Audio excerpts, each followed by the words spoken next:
I want to tell you a true story that, yes, I have been sitting on this for a long time and procrastinating on what games I should put on my top 20 list.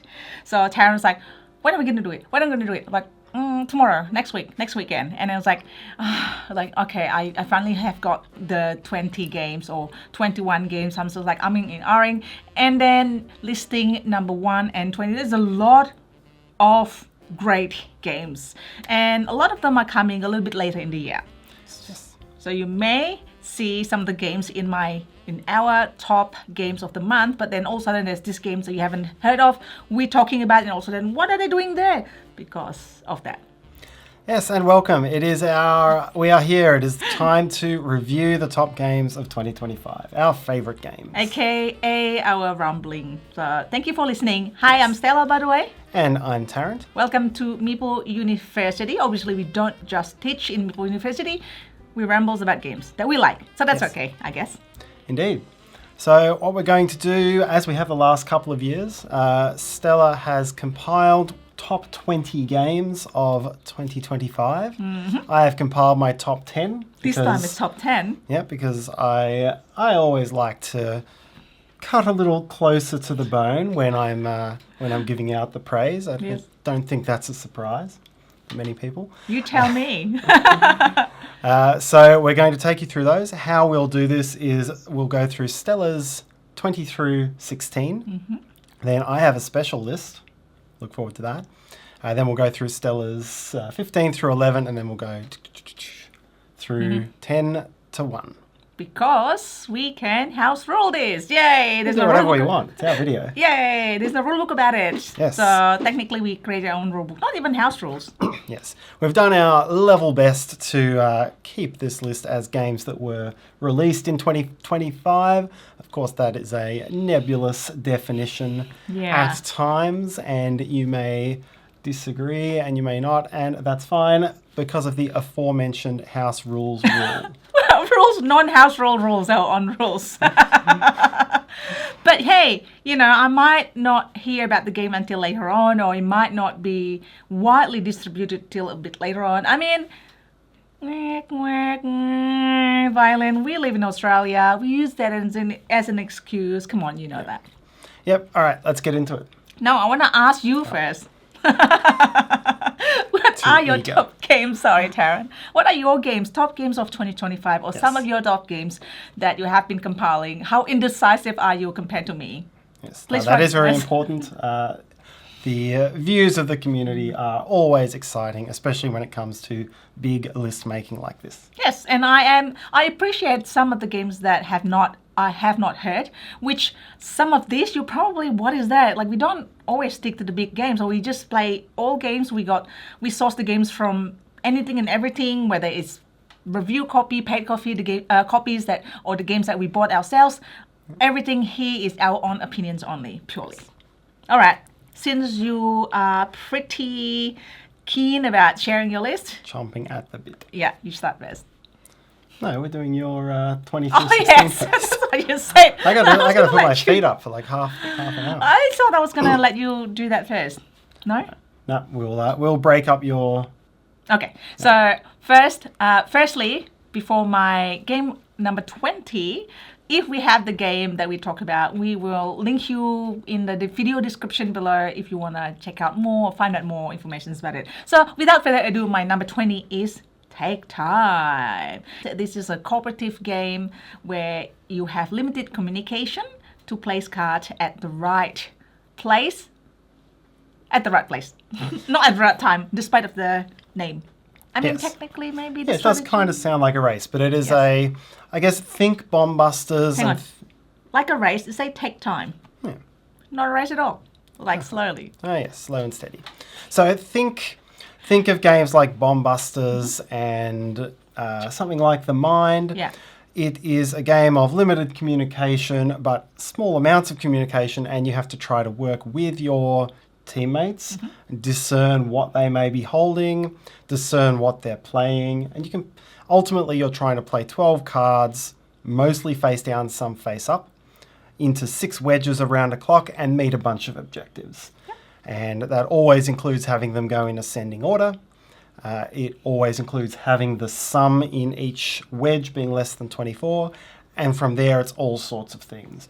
You could have a wedge that needs a certain combination of card colours or a specific sum or things like that. Yeah, the games that I don't mind failing on it many times, but that's part of the learning curve and part of the fun. So that's take time. I believe that was SN 2025 release. Very fun game. I think that one, it's deriving from the mind, but I like this one better because there are more strategy around it.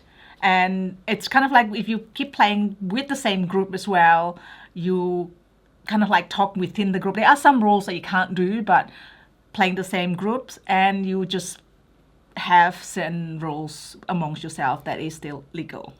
Yeah, you get to do a lot of strategization here. Because you strategize and then you pick up your cards and look at them. And you can, other than basically coming up with a secret code where you signal what cards you've got, you can pretty much do any sort of strategizing. Yes, very simple, very fun working together, and some rules introduced a bit later on in the scenario. So you're learning slowly. Very fun. Okay, 19. Yes, I've been keeping this in the book for this year because I first played this not this year but last year as a prototype, Suds and Malone. Yes, I think it was fulfilled very late in the year. Suds and Malone is a midweight Euro game. It is a critter noir kind of feel. Just love the theme. It is a very cute theme. It's got a little bit of a detective logic deduction kind of thing. And you've got actions that you can level up. So it's dice drafting. Each die corresponds to an action, which lets you move around and collect clues and things like that. Or level up your actions. So it starts as a weak action, but some of them will get strong as you go along. Then you zip around and you look for clues and you look at suspects and you do side cases that give you money that let you focus on things.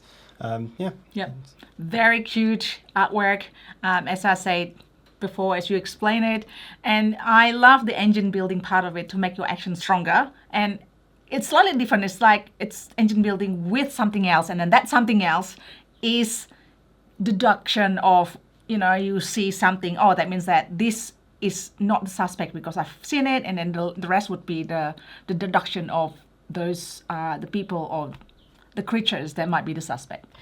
Side quest is really cute and fun.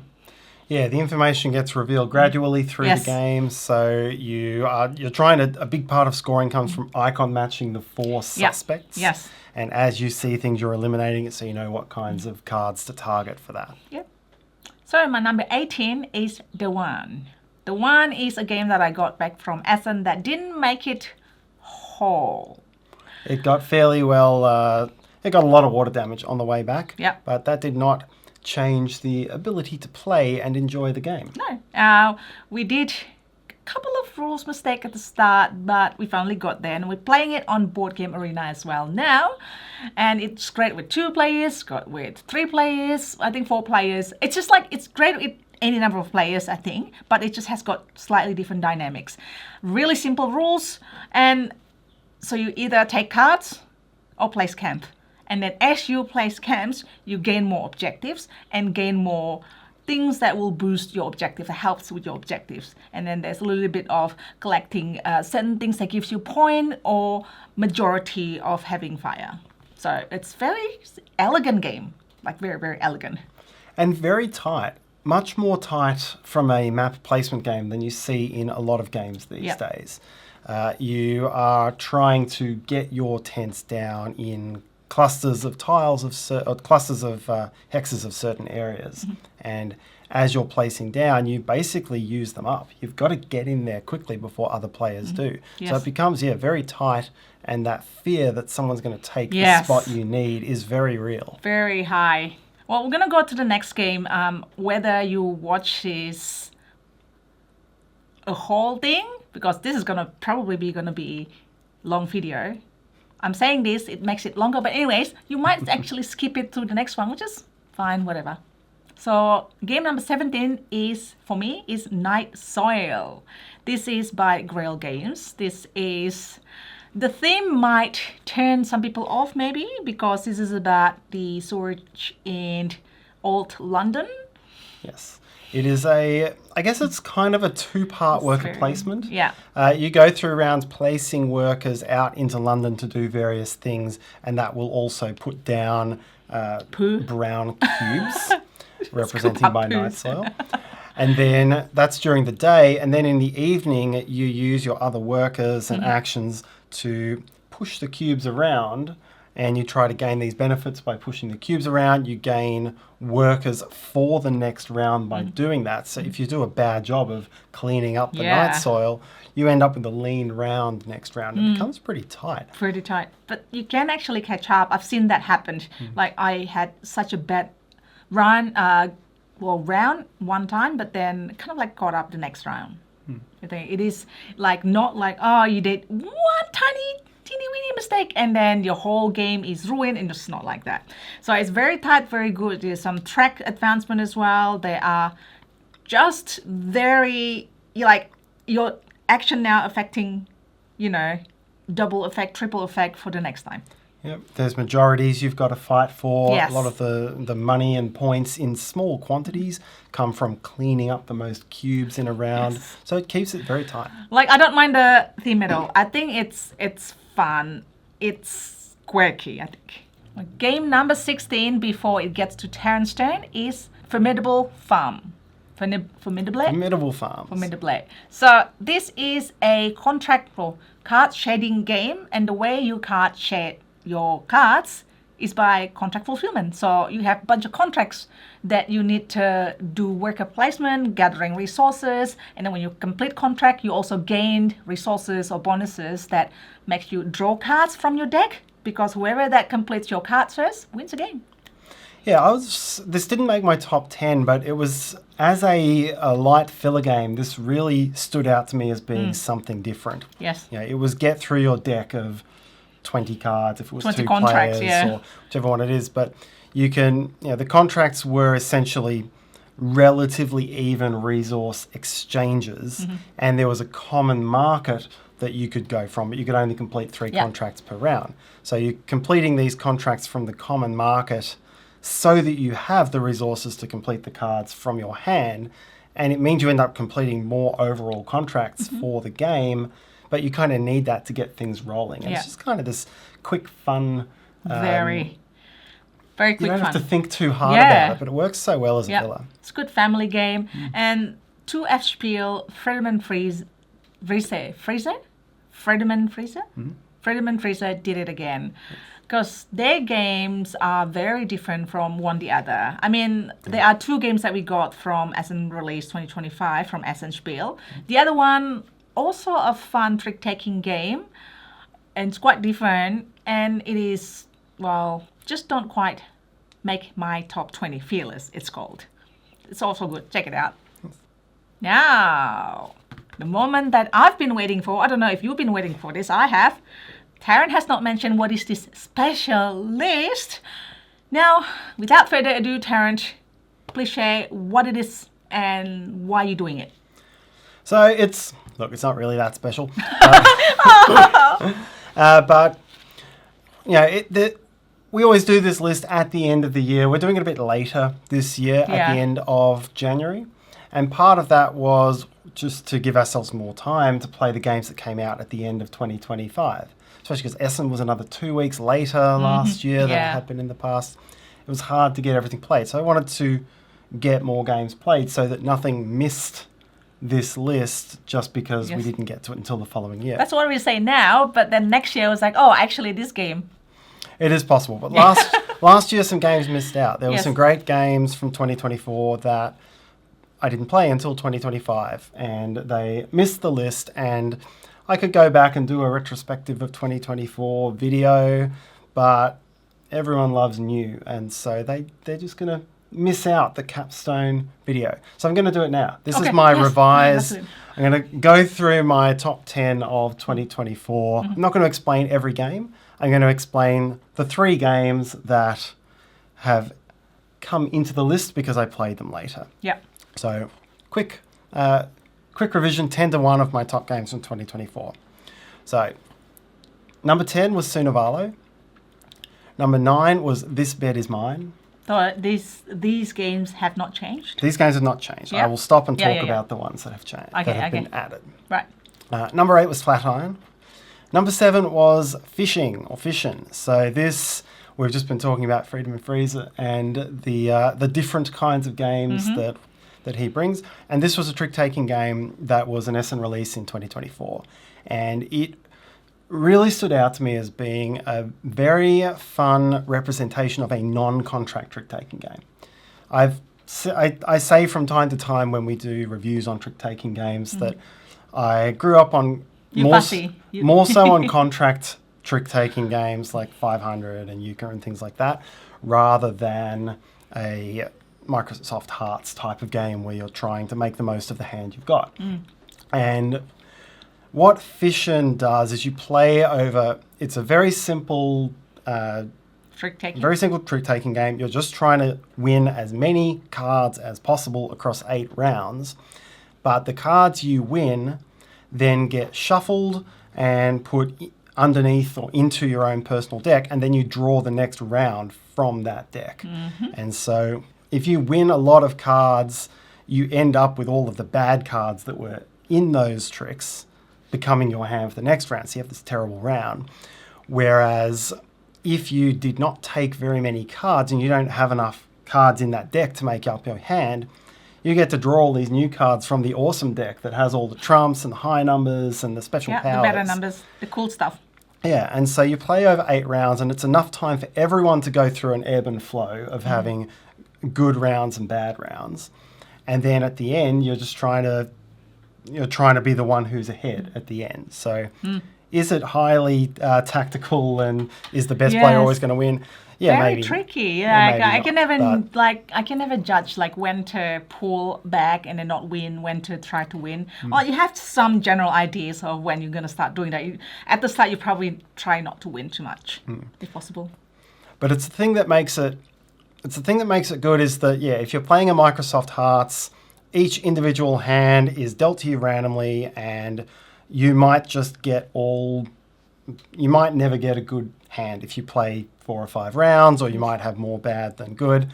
But this one, everyone is by the nature of the deck building going to end up having a mix of good and bad hands. Yeah. And that is great. That's the secret. That's what makes it a really fun game, I think. The secret ingredients, recipe. So, number 7 for 2024, Fishin'. Number 6 was Fairy Ring.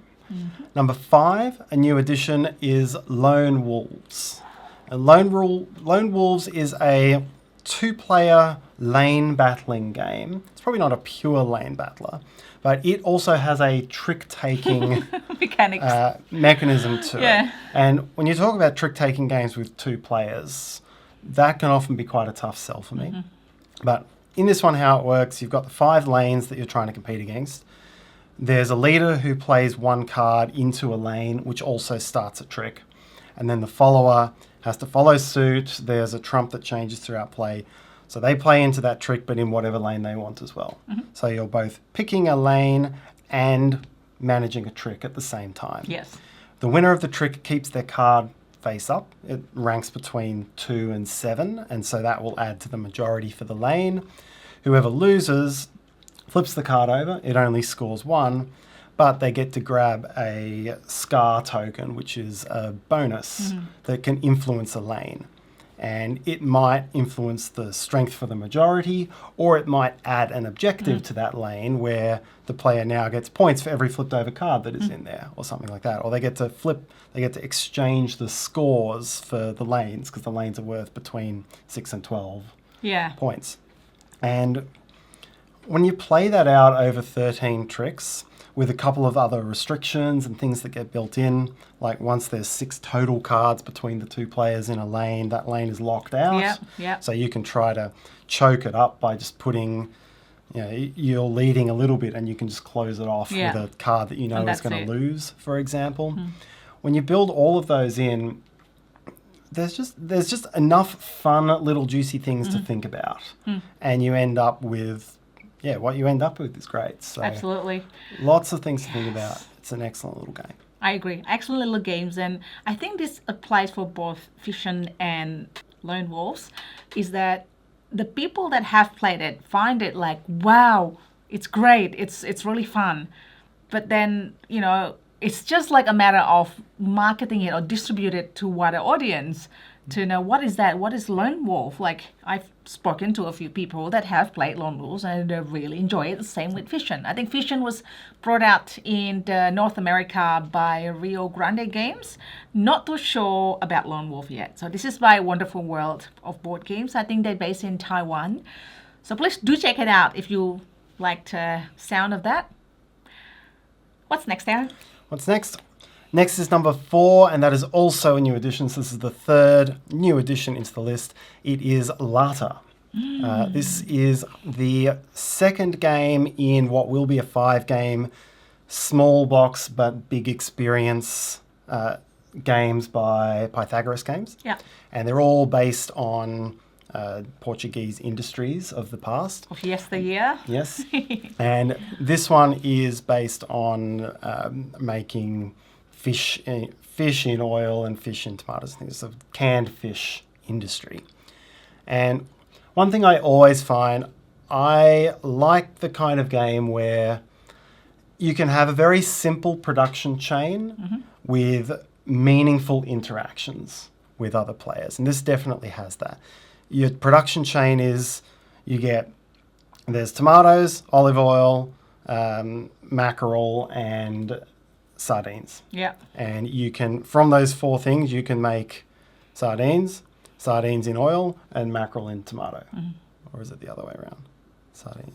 Anyway, there's 3 things you can make. Yeah.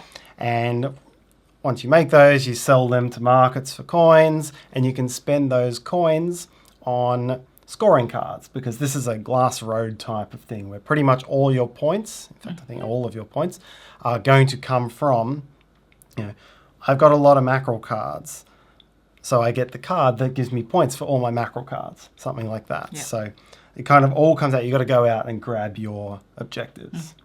Now, what makes this cool? It's got a nasty little turn order auction. Very, very brutal. Really nasty turn order And you love auction, it. and it's wonderful.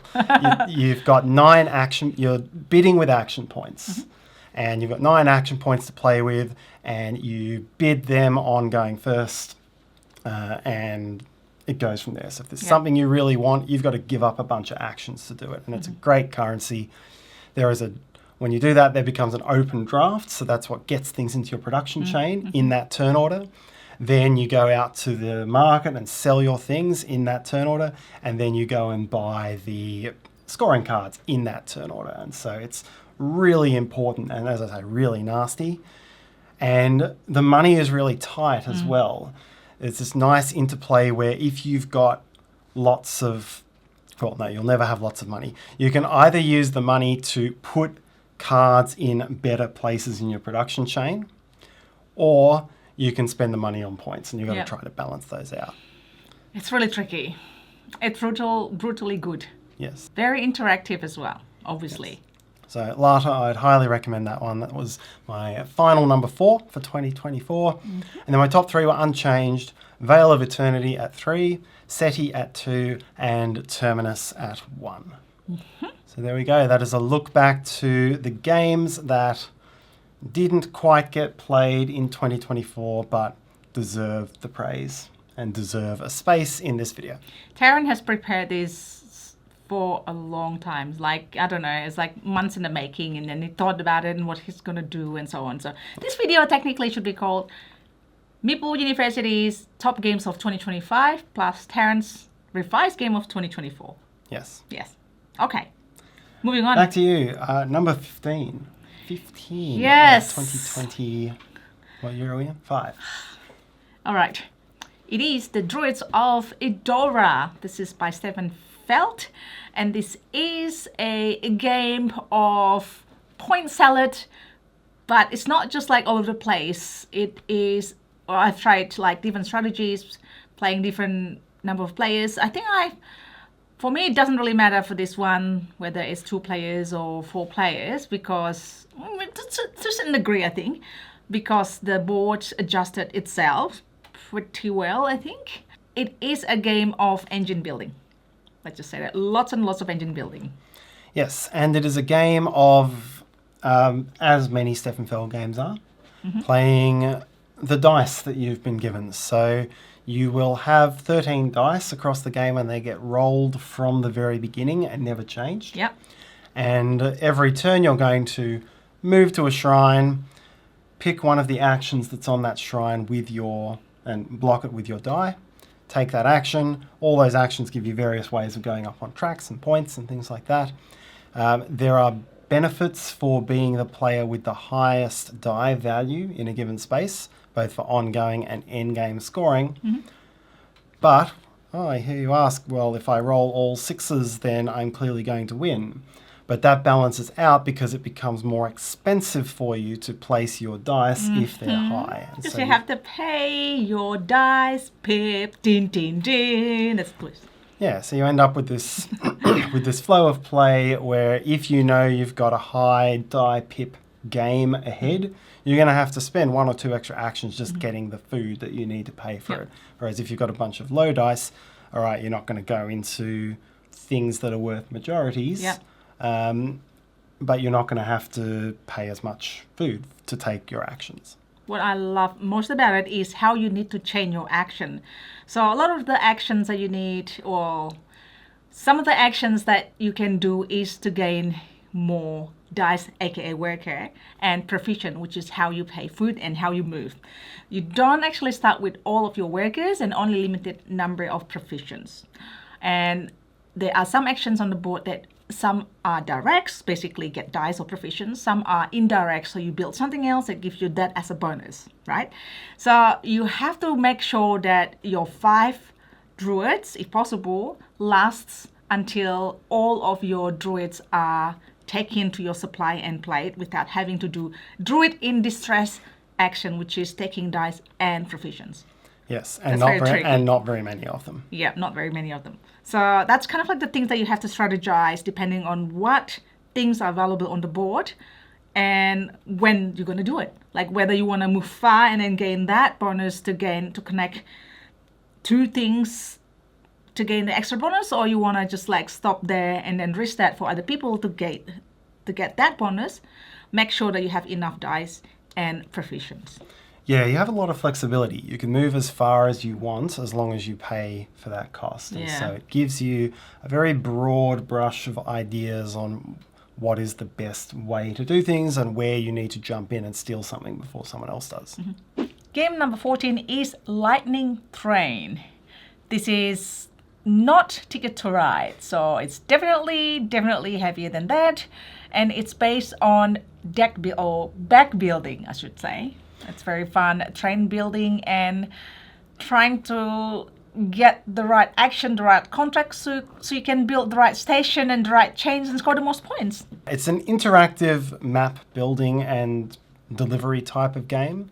You will use the bag building to place trains down on the board, which give you little bits of points, and to connect things together, and goods are going to come into play that will be sold. And then when you trigger a sale, the sale will go along the shortest link of various players' trains, and players will get points as things go over their links. So it is about creating paths, particularly inefficient paths that go through a whole lot of your trains within the restrictions of what the contracts in particular, because contracts limit your ability to place in certain locations, trying to find that way and time the deliveries as best you can. It may appear like it's not actually semi-cooperative, it's incentive. So there's incentive for each player to build certain things and might help the thing, but you actually get the points. And what I love most about it is the deck building. You can get, I should say back building, you can keep some things on the side, you can upgrade your things. It's not really easy to trash your deck, your tile, but there are things that gets you draw more, and the incentive on the boards are great. You're trying to cut someone else's lunch so that you get to that thing that you need to deliver. So there are limited amount of things places that you can deliver to and limited amounts of goods or passengers that you can deliver to. And then if somebody snatch it and all of a sudden you can't deliver it and you lose points. That's very sad. Yeah. The game has incentivized early game point scoring. Yes. So unlock some bonuses. Good bonuses as you get there. Because, if you hang back, you can make the end game really work for you. So it does that thing that Ark Nova and various others have done. I know. This was very close to my top 10. I think this was really the first out. Yeah. And I've heard many critiques of the game, I think most of which are quite fair. I think there's kind of a lot of... Some like depending it, some on don't what like things it. come... It's a complex bag building mechanism, and you can kind of have resources just come out in random places that don't fit with you. Yeah. That happened. I've heard it asked whether the best player, after it all, will the best player win or the luckiest player win? But that's kind of true with deck building as a whole anyway. Given the problem that's set in front of me every turn and the tiles I've got and what's on the board and where I can undercut people, I enjoy that puzzle. I enjoy finding those opportunities and making that work. So, maybe that other stuff is true. It's still a lot of fun as a game. Yeah, it's like if there's no things like that, then it will be a puzzle, not a game. Yeah, exactly. Number 13 game. Again, this is the game that I've played in prototype copy, so I kept it for 2 years. I was like, had to wait until it's released. It's called Unstoppable. This is actually a solo game or two-player cooperative game. And this is a deck building game. There, you see a pen here? Deck building and card crafting. So it's a John D. Clare game, not just game system, I guess, because they are, Renegade is rolling through some other versions of it using this system. It is, I guess the standard John D. Clare is the single-sided card with transparent overlays. This one is double-sided card with notches and a cutout that adds things together on both sides. Yeah. So it is every turn, the cards that are going... You don't draw cards into your hand. You draw enemies from your deck and from the area into your enemy area. And then you use the cards in your hand to defeat those enemies. And those enemies then join your hand and flip over to become the cards you use to defeat the next enemies. Yeah. So it's just kind of wave after wave. And you get these automatic card craft upgrades each turn that you need to try to manage to defeat these enemies. Love it. Love it, love it, love it. I have problems about putting this way on my lists. Now that you say it again, like every time you explain it, every time I talk about it, I should have gone higher, I should have gone higher. Let's pretend that it's probably higher. Anyways, so I don't know if you heard or you know. First, I like reading lit RPG books. Second, when I say reading means more like listening to the audiobook.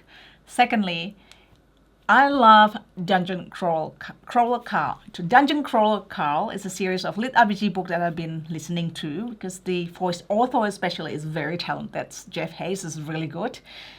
Let me know in the comments if you also read or listen to Dungeon Crawler Carl, and then we can yay together. And I heard that, this has been announced that Renegade Game Studios will have Dungeon Crawler Carl game based on Unstoppable. Can you imagine that? It'll be like really, really cool. I can't wait to see. Like I've been looking at, seeing advertising that Samantha, one of the characters, Tarrant actually doesn't read that, unfortunately. One of the characters, Samantha, was there. Like, she always says, "I will kill your mother." Anyways, and that character is going to be, I can't wait to see, because it would be so suitable. Like, it's lit RPG books is about like playing RPG, but it's a novel, so it's not like choose your own adventure.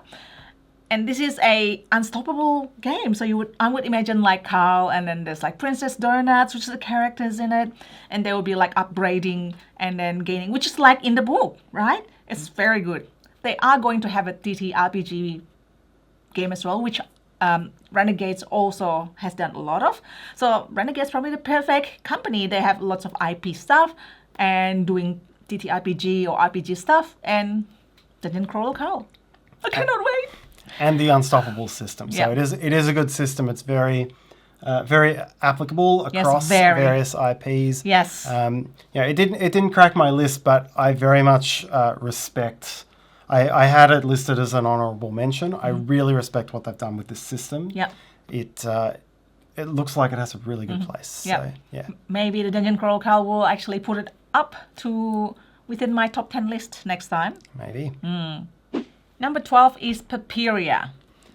Paperia, very interesting game. It's there's two real mechanisms at play in this game.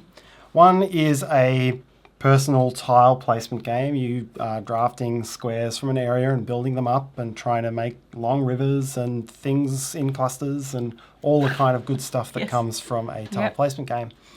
But what underlies it and drives it is this interesting little double rondel mechanism. Yeah. And so you've got an inner rondel where your boat is going and an outer rondel where your person is going. And they can move and they can take things that are adjacent, but they're interlocking rondels. So the outer one can take two things from the outer spaces, the inner one from the central one and the inner. And then as you build them up, it's not just, hey, I've got my area and then I'm going to score it at the end of the game for all the objectives. You also have to go chasing the scoring tiles. Love it. Every time you pick up a shield, it's going to score one of the 9 different objective types. And then you go, all right, well, then I'll just specialize on one and only get that. But no, that doesn't work because every time you score, you get a small increase on the knowledge track. And the knowledge track is the most points you can get from that score. Yeah. So everything kind of builds up gradually, but then absolutely skyrockets at the end. Yeah, it escalated so big. So I love the double rondel, one of my favorites. And also the fact that you have to work on to actually give yourself score. There's no point if you are chasing certain objectives and your knowledge track is low. So that's actually the maximum you can score. Like 5. I'm like, okay, I've got like so many things, like I should have scored 50. And then your knowledge track is 5 and that's it, you get 5. Yeah. So you have to work It'll on never that. be that bad, but still that's the that's the essence of it. Very fun. Number 11 for me is Jisogi. Jisogi. This is the game of an anime studio tycoon, I think is the subtitle. Love the quirkiness, love the artwork, love the components. It is making an anime production or TV shows, hopefully at the end of 2 rounds or at the end of every 2 rounds, and scoring points and money and popularity. Well, points is popularity, so money as well. Yeah, it's a limited worker placement game. Limited in that players can go to the same space and pay a little more money each time someone else is there. But you have workers associated with different colours, and so each one can only take a couple of the different actions. And as you're doing it, you're getting things to put together to make an anime, you're getting art. But the game really is largely about the upgraded workers, because these upgraded workers have combos that let you make your anime worth more points, or they can take actions more powerfully.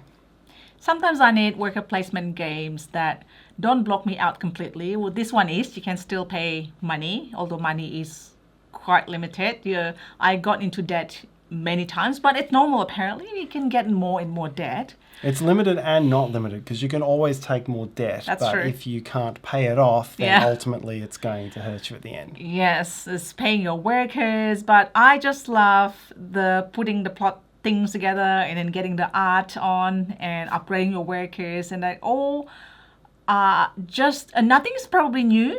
I don't think any mechanics that we haven't actually seen before, but all put together elegantly. It's a fun game. Yeah. Everyone has always enjoyed the theme when playing this one, and there's probably one thing that's new. There's a limit on how many victory points you can get. Oh yes, and that's where the debts come into that's play. True. Because once you get to that point, you can't just go permanently into debt to get victory points, because then you can't pay it off, and everyone's gonna be at that top level, and then the players with less debt Yeah. stay at those Yeah. points. Nearly go That's down, true. so. And so, after 3/4 of an hour, or however long we've been here, we get to the actual title of the video, which is Top 10. Well, top games, not top 10.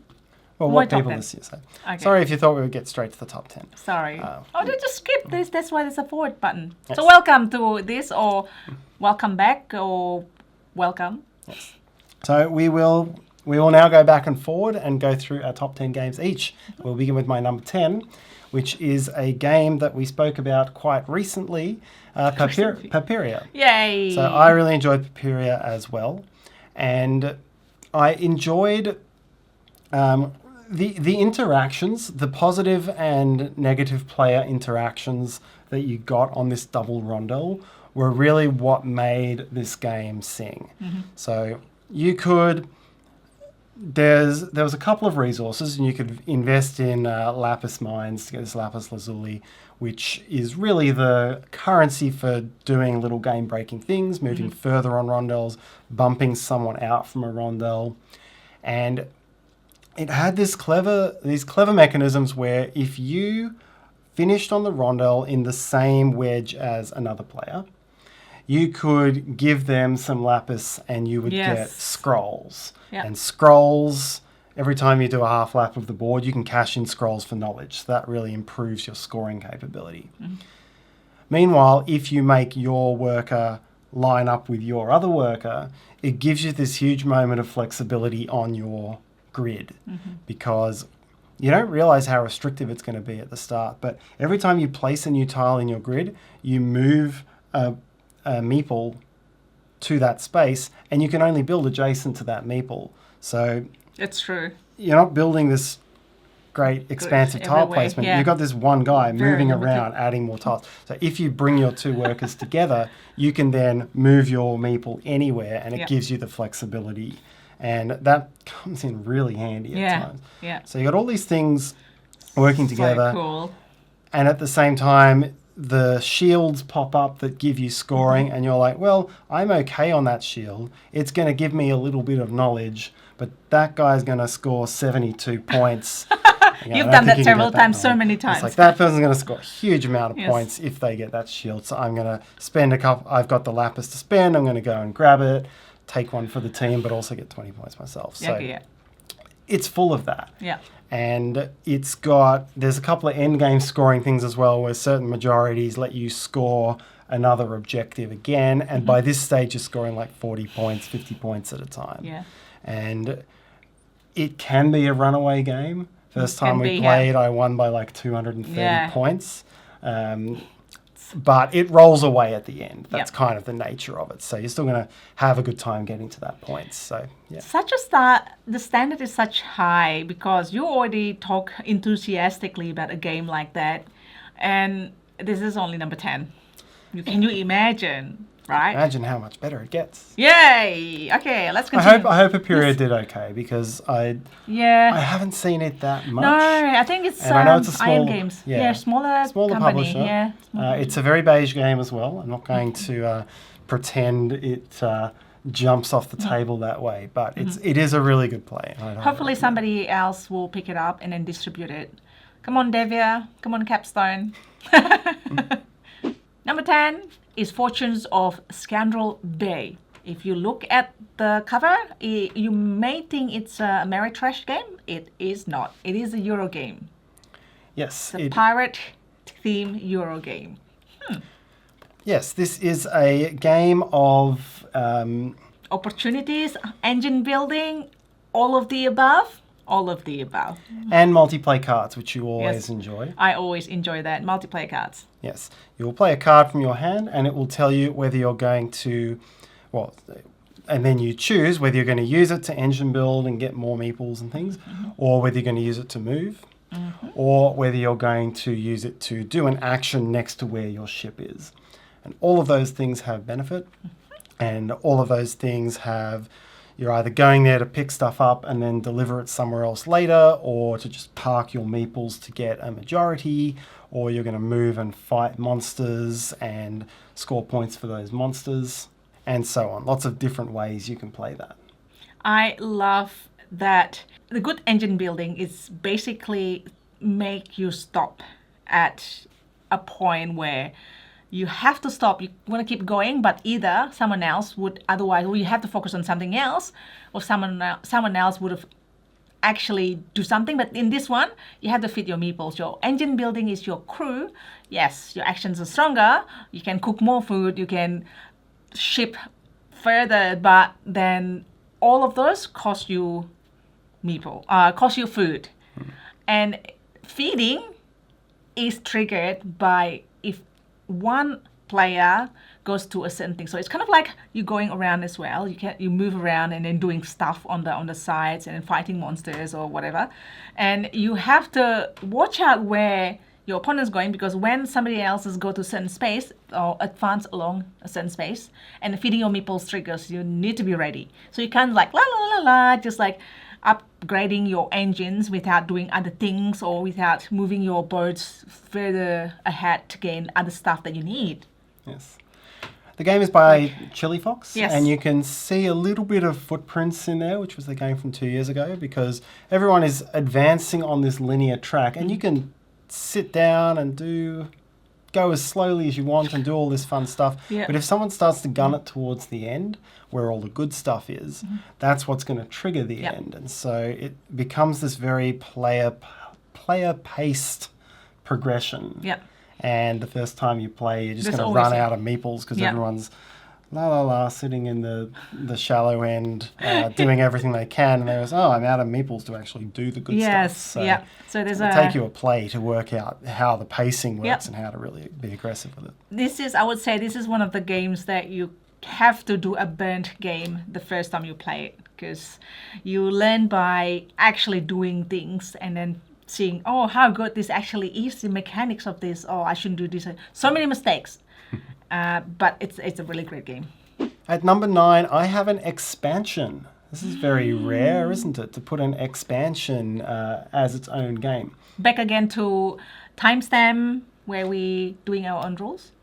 Exactly. For this video. But the reason I put this expansion is I think it took a base game that I was always fine with, and it really made it sing. And this is Scholars of the South Tigris Body of Books expansion. La la la la la la. Sings. Yes. So Scholars of the South Tigris, second in the South Tigris series. It is a game. You've got this personal puzzle going on with dice and workers that you combine to make multicolored dice of different pip values to do your action. All of that's fine. And then out on the board, there's 4 actions that you're doing with it, and they're all very interlocking, timing triggered actions. So you can get one of them lets you get translators, one of them lets you release contracts, one of them lets you go up on tracks that makes those stronger, and one of them lets you use the translators to do. And there's all this shared incentive, but all the actions are very balanced. And there's a little bit of engine building in base Scholars, but I always felt it came a little bit late in the game to really give me an area to chase. So I always just kind of felt like, we're all doing relatively balanced things without creating our own personality or our own path. Body of Books adds early game engine building. It's got a new color of die. It's got all these new engine build cards. Yep. And instead of having to wait for your translator to come out, you can go and race for all these black tokens, and you'll spend them to get these engine build cards that will then make one of your actions stronger, or you can push them across the actions and make things stronger. And so I find that sets up minor to mid specializations early in the game, and it lets you really explore how you can make the most out of one action where you're stronger than everyone else, and use that will still feed everyone else's actions that they've been specializing in and become stronger. But it just gets things going and gets things diverting a bit earlier. Yep. And it made such a... It's been a long time since I've come across an expansion that has really made the base game that much better. Shinier. So, yeah. So especially a spray that... Oh, shiny. Exactly. Yeah, there you go. So, yeah, that... I already like the base game. I already like it. Yeah, for me, it was really, really strong. It was a 2023 game originally, so 2025 expansion, body of books. There you go. My number 9 is the White Castle Duel. This is a thematically dual version of the White Castle, but obviously 2 players, and the mechanics is different. Yes, there's some engine building to it. Yes, it is in the similar era, but the action itself is really good. The worker placement action is really, really, really stuffed up. Not stuffed up. It's really brutal. It could be brutal on both players. Tarrant can explain that very well, I'm sure. Yeah, this is so like the original White Castle, you are placing workers in one of 3 colours, and the colour will trigger a line on your board. And you can't put the same colour that is already in a stack. And so that creates the restriction and limit and incentive. The original White Castle, those were dice, and you were also drafting dice that have different numbers. Yep. All of that stuff is gone. Now you're just activating a space, and the space will have a couple of different actions next to it, and then you use those to go and do stuff. The scoring is all completely different now, because now basically all of your scoring comes down to 3 combinations of 2 multipliers. Yep. So you find an icon and you go up on a track that matches with that icon. Have to work on it. Or you get the 2 blue icons and you multiply them together.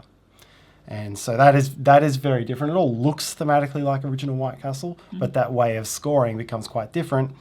And multipliers, they work quite well in a 2-player game, right? Because directly affect the other player. Yeah, it's very, very... And I think my favorite part, though, there's so many good things about it, but my favorite part is when your worker, the second round, so there are 2 rounds, and the second round is by retrieving it. So first round, putting all the workers, and then second round is retrieving it. So kind of you have to set up for the second round as well. Although you can just grab any workers, doesn't have to be your own. You can actually block your opponents that way as well, really block it, although there are tokens that let you move the actions around, basically because they are being put on the board randomly, so you can put them around. But that's my favorite. The rest is also great. It's a really great game. Yeah, this wasn't far outside my top 10, hence I was kind of Tarrant, talking big about it as well. You keep saying that, I just missed it, la la la. Well, if only you put 20, then you would have it. Yeah, I'll just piggyback off yours. Okay, fine. My number 8 is Tacta, and very specifically real-time Tacta. I'm not that... Okay, to be honest, Papiria and Tacta. Yes. Yeah, okay, fine. Yeah, that's okay, yeah. Light and heavy. I'm not that big a fan of non-real-time Tacta. But real-time has been a lot of fun. So it is a game, you've got the cards that have these different shapes on them, and you can only put it down if it covers exactly the same shape. You have a deck in your own colour, and you're trying to not get your dots covered up by other players. Yeah. And so you want to try to put your dots in places where they've already covered something, so they can't be covered again, or where they're squished in somewhere so no one can get at them. Yes. I missed it because it's all very special rotation-y. I always ended up almost dotless, Dotless. It's a thing. In Tacta, no? Anyway, sorry, continue. Can't be dotless. Dotless. It's my close. dot is only a little amount of dots. Yeah. So if you're playing a turn-based version, you're trying to tactically put them in places where people can't grab them, or to give up the fewest number of dots you can. But in real time, everyone just stands around the table and plays cards as quickly as they can, not covering their own, but you're not allowed to cover your own, but you can cover anyone else's.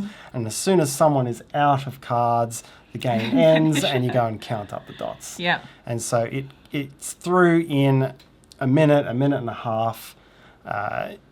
You count it up quickly. It's tremendously fun in that way. And for the last hour at PAX Australia, we basically just played this over and over again.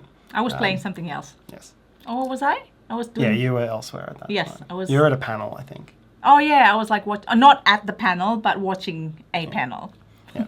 But no, that to me, I always look for when you've got a real-time game, it has to be simple. There only can be 3 or 4 rules, otherwise no one can keep up with it. And this really meets that. Yeah, so, like kites, you like that as well. Yes, so Tactile, a lot of fun. Number 8 for me is Sweetlands. This is a very sweet game. Everything is made of lollies almost, not really, but looks like lollies that I can eat. It is actually a heavy engine building game. There are lots of track advancement that you do. There's a lot of map building on your on board, and very satisfying. And then multiplayer cards. Yes. Again. Indeed, you do always enjoy that. This is a game that it feels like it borrows a lot from, and I'm not attempting to say this in a bad way, but it has feelings of a lot of the classic heavy games from the last 10 years. So there's a lot of Terra Mystica elements, Ark Nova elements, Terraforming Mars kinds of elements. And you're building up it's worker placement. It is a semi-competitive worker placement because your cards are effectively action points and you can either play a card as your turn, or you have to discard a number of cards equal to how many players have taken that slot. So if you want to go somewhere that someone else has got in first, you have to give up more of those action point cards to do it. Sounds like deja vu. We recently played Brass Pittsburgh, although we can't really talk about it yet at this stage, but, play cards, do your action. So, indeed. Yeah, you'll hear about Brass Pittsburgh from us soon. But back to Sweetlands. It is a very great, satisfying game. And they are, you will be, I think at least you would, when you play it, several times you'll be like, I should have gone there first. Sometimes it's very punishing. You just can't really have enough turns in a game, in a round.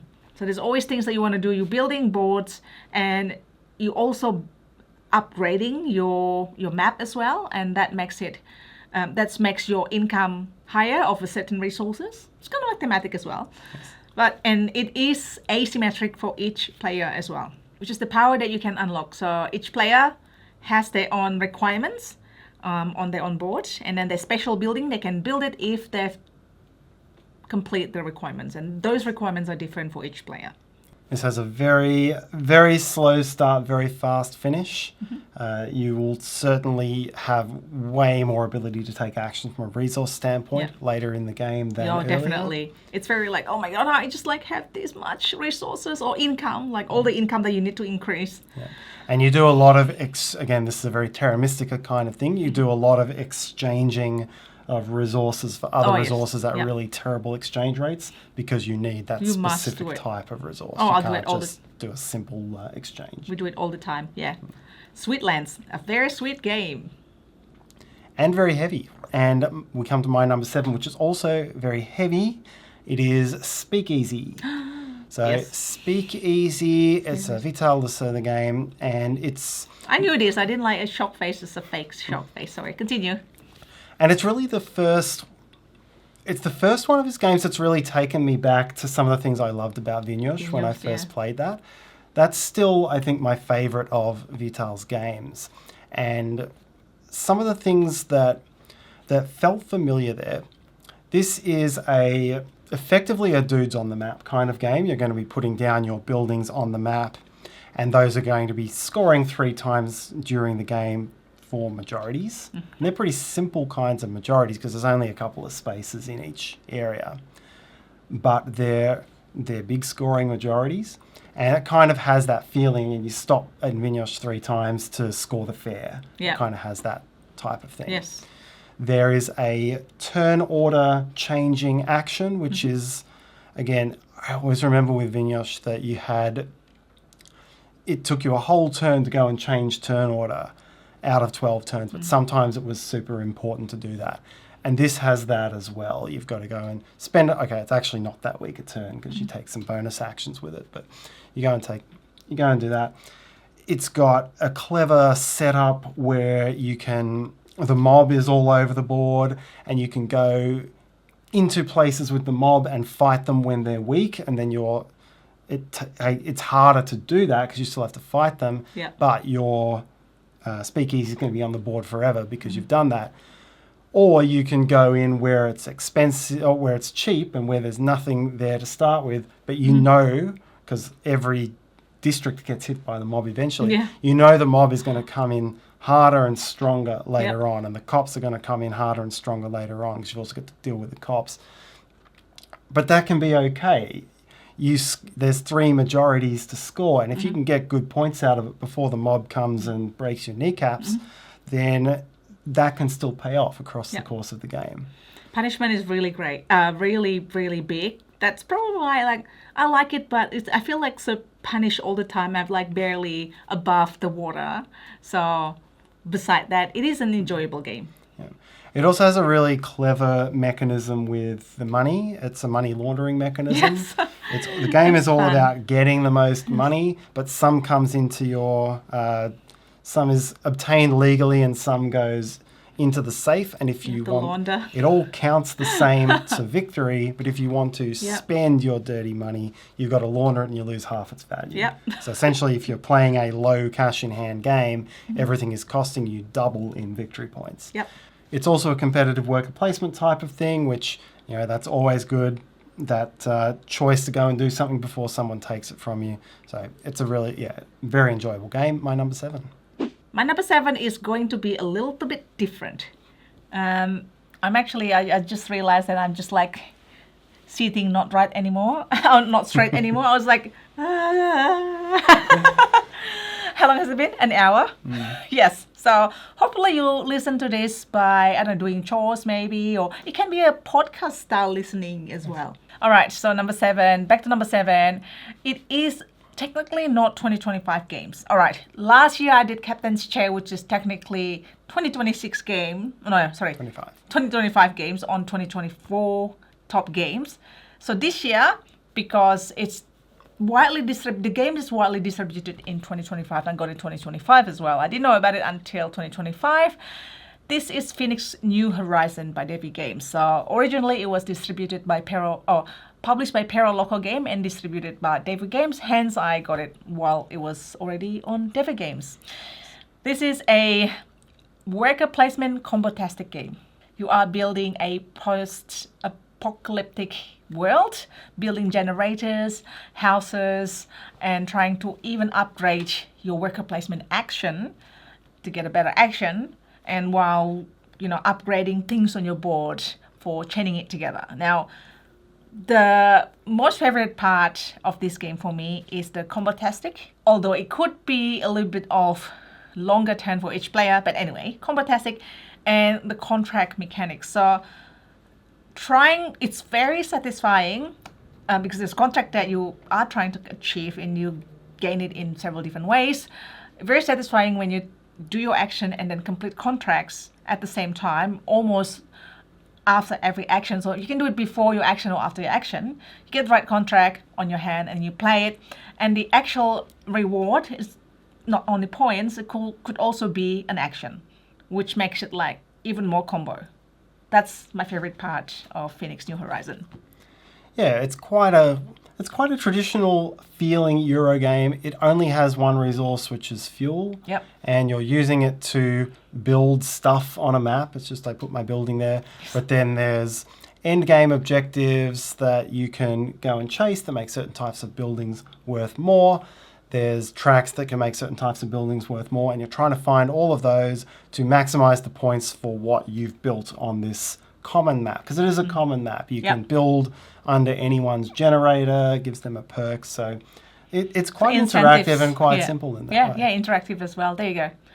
Your turn, Tarrant. I'm trying to speed it up. Come on. My number 6 from Speakeasy, takes it down to a very tiny box, is Orbiter. Yeah. So Orbiter is a game. two-player, I'll call it a trick-taking game, although it doesn't look like a trick-taking game in a conventional sense. Yeah. It has no numbers. Yeah. You get 14 cards of different colours, and there's just 7 cards in each of 4 colours, and your opponent has that as well. And it is a game where you cannot reorder the cards in your hand. Mm-hmm. And so when you look at this hand of cards, if you think of it from a trick-taking standpoint, if you've got one blue card with no blue cards next to it, that's effectively a blue 1. If you've got 2 red cards next to each other, that's effectively a red 2, because you have to play them together as 2 red.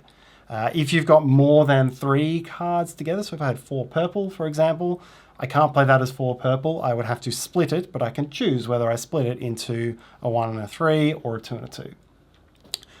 Each turn, one player plays one of their card sets, and then the other player plays a card set of a different colour.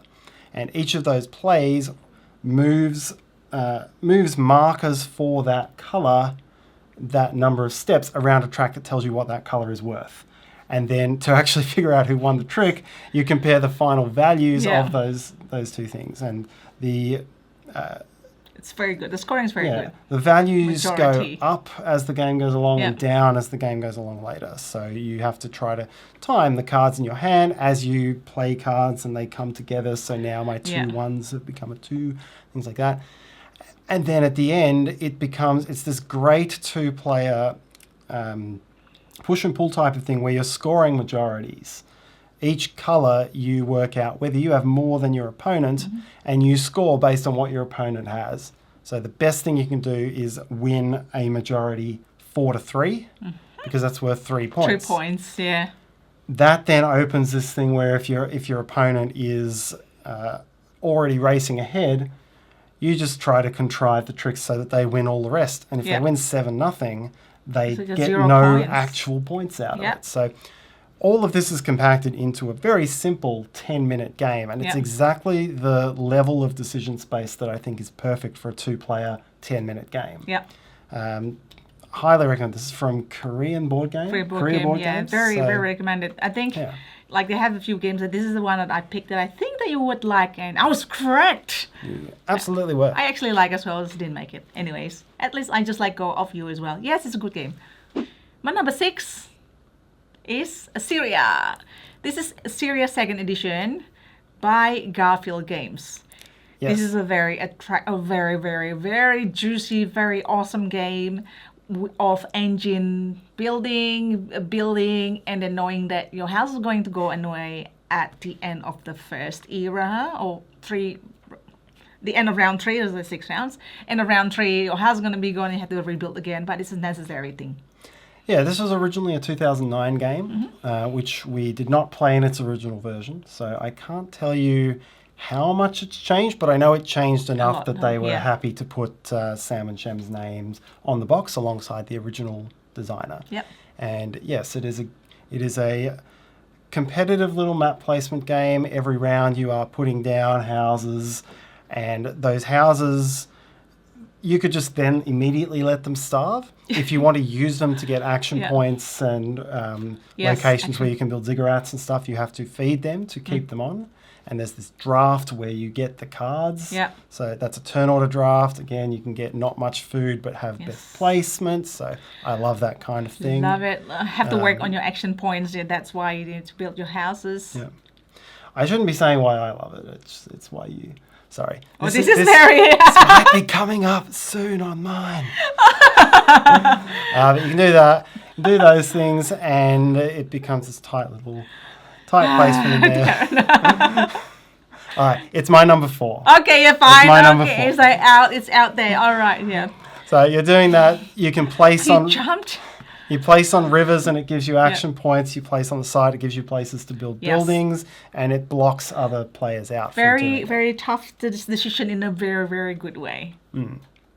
And in an interactive way. As I say, it gives you that chance to fight over turn order because you can see that you need to place in a certain way. And then halfway through the game, because when you place on the rivers... This is quite nice. You place on the rivers and that tells you how many action points you get. So if someone has really dominated the rivers, they're getting a lot of action points for all the general Euro stuff. Like after all this cool stuff, there's general Euro stuff with tracks and things, which doesn't really bear comment for me. Yeah. But if you dominate the river, that's fine. Halfway through the game, it all gets washed away off the river. The rest of it stays. Don't cry over it. And then it's a battle. We warn you. Yep. And then it's a battle again to go and hunt down those action points. And the points are kind of like coming from the ziggurats, but then they also have things, depending on which one you pick, they also have powers and makes your action stronger and more powerful, and certain things will give you discount, and you can only build it layers and so on. It's a very good game. Yep. What's number 5 now? It was your number 6 was Assyria, and my number 5 is Oliver. Yeah. And Oliver, remember 4 hours ago when I spoke about the second game in Pythagoras' Portuguese industry series? Oliver is game 3 in that series. And as I spoke before, I like simple production chains and high interaction. And this is even simpler a production chain than Lata, but equally high interaction. Not as nasty, but equally high interaction. You're nasty. I like your expression. Because the production chain here is, I get olives, I press it into olive oil, and I sell it. Or my farm produces some other thing that I automatically sell. And so it's just olives, olive oil, and money. It is a game of trying to line your actions up with what other players are doing. So the 2 cards you played in the previous round are face up on the table. The 2 cards you play this round, you put face down. And then as you go around revealing them, you take that action with a strength equal to how many of that same action is visible around everyone. And so you want to do what other players are doing, but of course that creates competition for what other players are doing. You want to time it right, and then you ultimately use that to go and spend olive oil and money to buy points. This is very Lata again. You're buying raw points, or you're buying cards for countries, and those countries get more.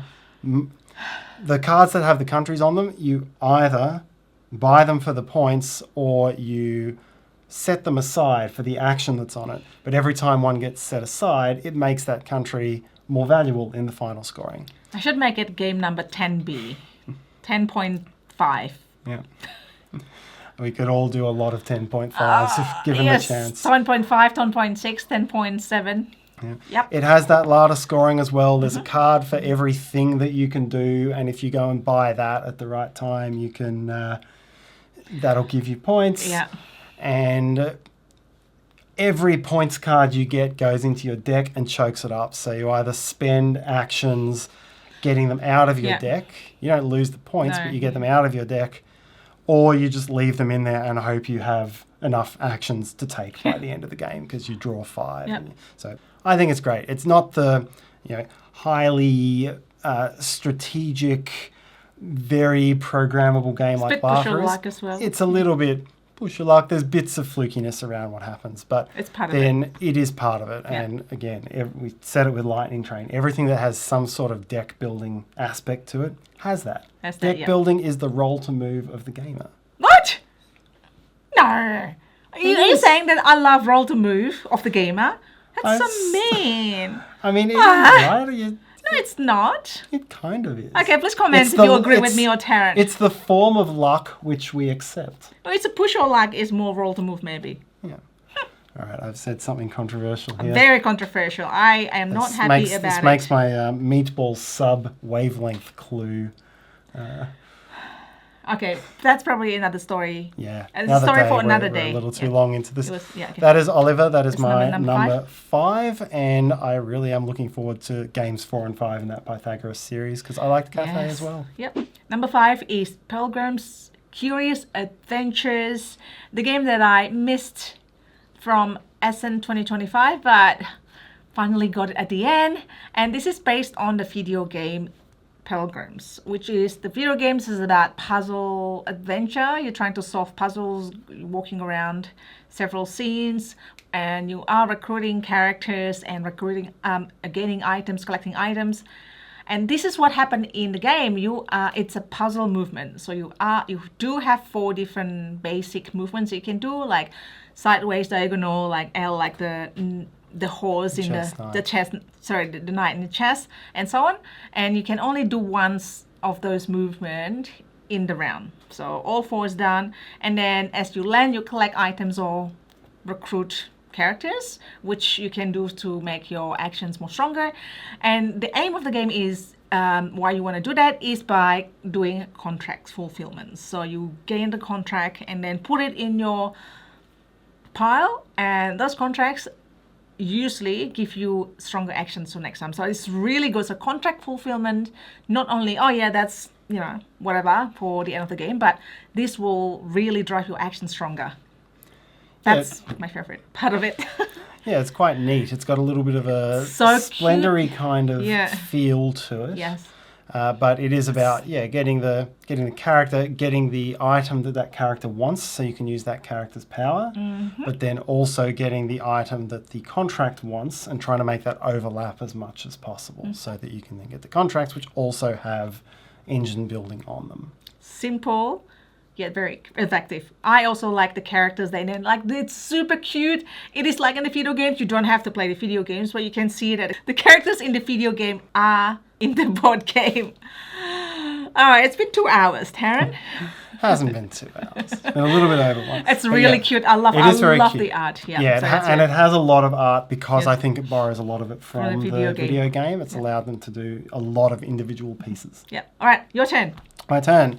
My number 4 was Assyria. Your turn. You already said that. How much you like Assyria, right? Yes, I've already done it. Anything else you'd like to add to it? No, nothing else I'll add to it. I said it all. Okay. My number 4 is Recall, which is the spiritual successors of Revive. Revive, we didn't like so much. It was okay. Recall, number 4. It's a lot of engine building. What my favorite is the key action. You just slot the key, do the action there, and you can upgrade your actions as well. And in Recall, you're building the map from one corner, so things are very tight.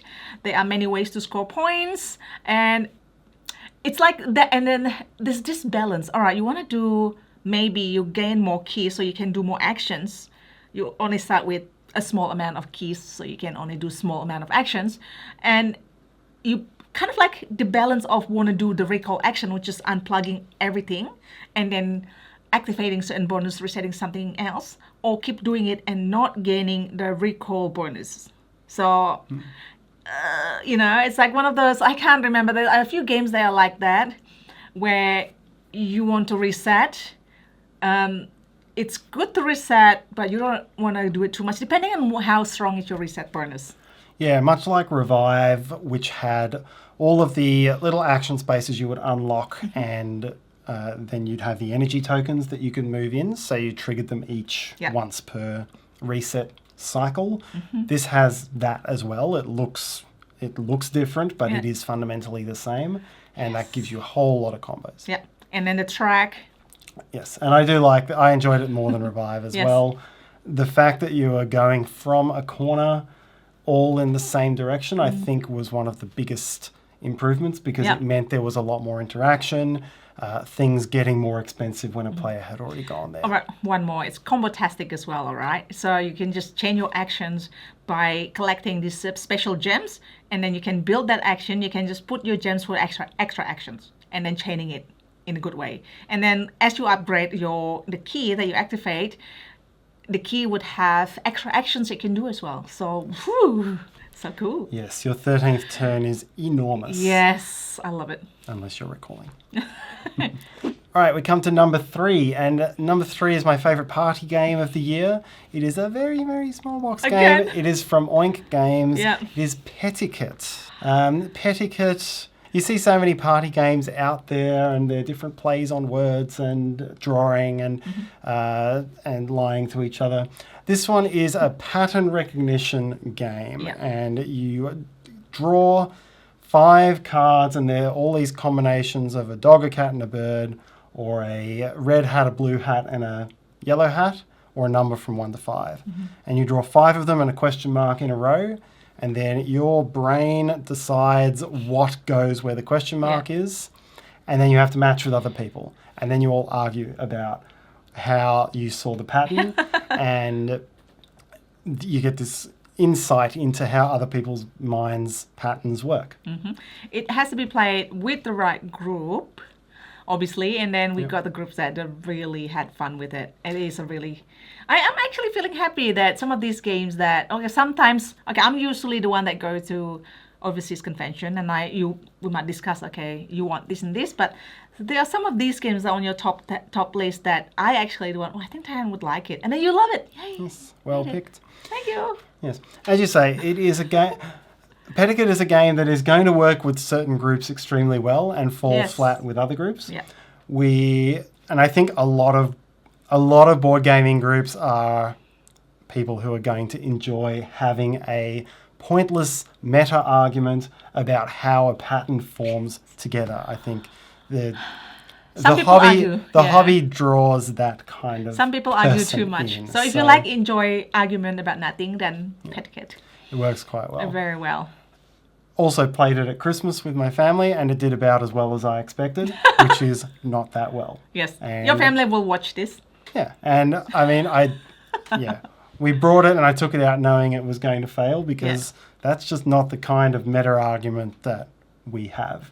But most of my board gaming groups would have the kind of meta argument that makes Pedicate great. Yeah. So, and it's a very quick game as well. It's a fella, so. Yeah, oink games. Yay. My number 3 is... We're playing charade now. Our throats are that sore that we're... we're doing it with sign languages. Kingdom Crossing. And my number 2 is Kingdom Crossing as well. We both really enjoyed Kingdom Crossing. Mm-hmm. It's in both of our top 3s. So very cute animals. Firstly, let's just put it out there. Yes. And it is... I remember this was our number 1 game each in September, and I was very unhappy with how I described it. I remember being very disappointed. So I've thought about how to explain this. But you had how to play, which is really good already. Right. So it's very easy to think of Kingdom Crossing as the Seven Bridges of Königsberg game, because that's kind of the hook.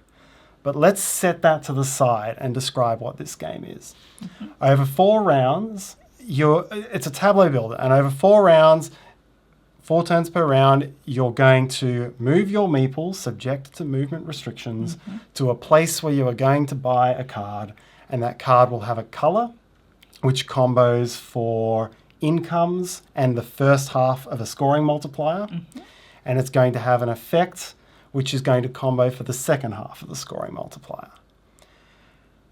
On top of that, some cards are cheap and some are expensive, so you need to have the right money at the right time. And some of the cards, well, all of the cards get bonus tokens at the start of the round, so there's this incentive to go and chase them early before the one with the bonus token is gone. So already, that's awesome, right? Yeah. If you ignore the rest, that is awesome because you've got that two-dimensional card tableau thing with multipliers, with incentives to go across, incentives to go up. But then you've also got all these timing things on the board. And I always love a game where you've got to go and chase something before someone else gets it. That's a lot of that in this game. Yeah, so then you take that and you overlay the fact that the movement puzzle is this perfect representation of the Seven Bridges of Königsberg, which is the old thing that you see in a lot of... they had to invent a whole theory of mathematics to prove it, but then you see it in a lot of high school textbooks these days, is that it's a configuration of 7 bridges and it's impossible to walk an unbroken path that crosses each bridge exactly once without doubling back over a bridge. And that's what they put in the game. That's it. This is like you get points, you get extra points if you're able to manage to do that. There is hot air balloon, the one that will transport your worker from one to another, enabling you to do that because unsolvable otherwise. You can't cross it without doing it twice. Yeah, so I really enjoy that you've got this movement restriction. Like you could overlay this and have it be a real gimmick, but it's not a gimmick. It works so perfectly with a movement restriction worker placement kind of thing. Yep. And it overlays with some tiles where you have tiles that tell you exactly how many steps you have to move, and you use that tile for the round, so you also kind of plan ahead there. It's so good. It's so hard to... those cards, the tableau building cards, they have different bonus, different requirements as well. Sometimes you want to get it there, get it a bit later because it depends on how many workers you have already placed on the board, but then other people might just snatch it. And it's also the banner that you want to build your tableau to gain certain bonuses. It's like, oh, do I want to get it now? Do I want to get it later? It's that kind of thing. Yeah, the fact that there's ones that are better when you get them earlier, better when you get them later. It's all this timing stuff for what is ultimately a mid-weight Euro where most of what you're building is yourself. And the other thing the thing I enjoy about this, I'm an old... I did pure maths as one of my majors at uni. I always enjoyed maths at high school. I got this so good. when you gave me this game to learn, because we could do how to play for it. I had never heard of it. I didn't read about it. I just saw a fairly generic name and a beaver on the box, and then I opened it up, and then I laid out the board, and I'm like, that's the 7 Bridges of Königsberg. I must know more. It doesn't say anything on the BGG or anywhere, right? Maybe it does, I'm not sure. But that was just, I think most people probably go into the game not knowing what it's going to be. So the fact that I got this excitement. It's kind of like a hidden gem. It's like it looks generic, basically. What are you saying here? Name's generic, the box looks generic, and then all of a sudden it's this wonderful thing. Absolutely. So yeah, Kingdom Crossing, comes highly recommended as a midweight Euro from both of us. Number 3 and number 2. And my number 2 is Hot Streak. It is a party game that we play like we bring to so many different party opportunities, and everyone loves it. Yes. It's almost like what is it called? Camel Up without all of the I was gonna tactics. say Camel Up or Camel Cup.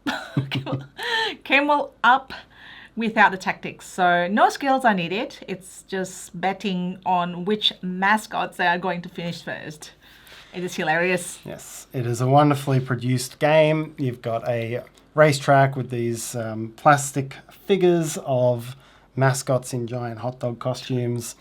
There are cards that make them run and bumble around the track, and you're betting on who's going to win or who's going to get disqualified or whether someone's going to get eliminated. There's lots of ways for them to get eliminated, so it's always a barrel of laughs. It's very, very great. It's highly recommended. It plays a lot of players, and you can just sometimes you just explain it briefly and then play it as you do it, and that just works.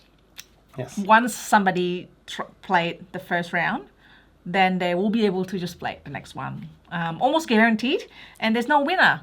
So what it is depending on how much money you have at the end of the game, then they'll tell you your life story after that. Yes, you read a funny quip out of the rulebook. Yeah. It's the kind of game where you get memorable stories from ridiculous things happening. Yes. The most memorable we've had was, I think, the sausage. Lots of people had gone in on risky bets on the hot dog. Yeah, hot dog, yes. And the first 2 cards drawn were turn around, walk 3 spaces. And then gone. Just straight off the back of the track, disqualified. Lost. Inside 10 seconds. So. Yes, also although not as epic as when you were a marshal in Cold Express, but that's another story, another day. Yes, it doesn't quite. Again. That's still my favorite story. Okay, all right then. All right, now your number 1, which is also my number 1. We have a shared number 1. That's very unusual. Shared number 1. It's been a while. I think we did a couple of years ago. I think Dinosaur Island, Raw and Right. Okay, let's just spill it. It's ants. Ants. They've been waiting enough. Ants is from Cranial Creations. It looks a bit like Rats of Vista. It is not Rats of Vista. Rats of Vista is okay. Ants was like excellent. Oh, so many of our friends also played it, and then it just plays so good. And it reminds me of Ark Nova animal card play, where you need to meet the requirements. You need to time it right when to play the cards. Yeah, I would say I have thoroughly enjoyed Terraforming Mars, Ark Nova, any games where you do have that card play, that card tableau play, and you've got to build up towards that. Mm-hmm. It's a very popular mechanism out there, and I've always enjoyed that as well. Mm-hmm. But what Ants introduces is this level of interaction with other players that those games don't have in a really fascinating way. The best one for me is getting the cards. It was always the thing I found. Getting the cards to your hand. Okay. I had always found that to be, in those other two games, you're fishing through the deck, but in this time you've got 3 by 3. 3 by 3 grid to go from, but each row corresponds to one of the actions, and your actions kind of have this Hawk Nova reaction queue thing, and so you need to be prepared to do not your optimum action if you see your optimum card come up. Yeah, and then that's Hard very decision, important. and that's Optimum great. card. Optimum card is important because there's many combinations and you want to get to certain combination that really is like, if you don't do that, resources would be really hard. You'll have a hard time basically if you don't do that. There's a interactive thing out on the board where every hex has 6 points around it and 4 resources go onto it when it gets explored. That's really good as well. So only 4 of the 6 ants placed around it are going to forage it. So it becomes this race, and you want to be there when the last one is taken because you also get a bonus pheromones out of that. So again, you've got this interaction out here. And one of my favorite also is that the workers are ants. Your action strength is depending on how many ants you have in that area, right? So there are ways to manipulate that, pay more food to gain more strength, but every end of, like, if you want to do a reset turn, you put the thing, push the top one down. It's like there's like 3 different boards. Push the top one down, and then the middle up. It indicates like the egg lava into the lava to ants. So ants ready to work. Your workers ready to obey your commands to, and you can manipulate those workers. You can bring workers from left to right to the actions. Maybe you want to focus on the stronger action that you already built. Maybe you want to bring the lava into the workers right away by certain action that lets you upgrade them faster. It's fascinating. Yeah. I love the pacing of the game. Yeah. It has this really explosive ending because and you can't do everything. I don't like being able to do everything. Fair. Everyone has 9 star tokens, and they each represent 3 objectives, and they're the same for everyone. But it's the 3 same objectives. It's not highly asymmetrical, so they've been well balanced. Yeah. And the game end is going to trigger. In a 4-player game, the game end triggers when 12 of these 36 total stars across all players are out. It's like no one's putting things out there all of a sudden, like bang, bang, bang, bang, bang. Yeah, that will race up. Yeah. The points for those really escalate. There's a couple of other big scoring things that you can go and race for. So it really escalates towards the things that score a lot of points. And it makes you think so carefully about, again, coming back to, do I do this weak action to get the perfect card? Because I know that when the game explodes, that's going to help me. It is really well put together. Yeah. I will put in the comments below a question that you can only find the answer by watching this video. Anyway, thank you so much for watching. Don't forget to let us know what your top games of 2025 is. And see you next time. Have a good day. Bye.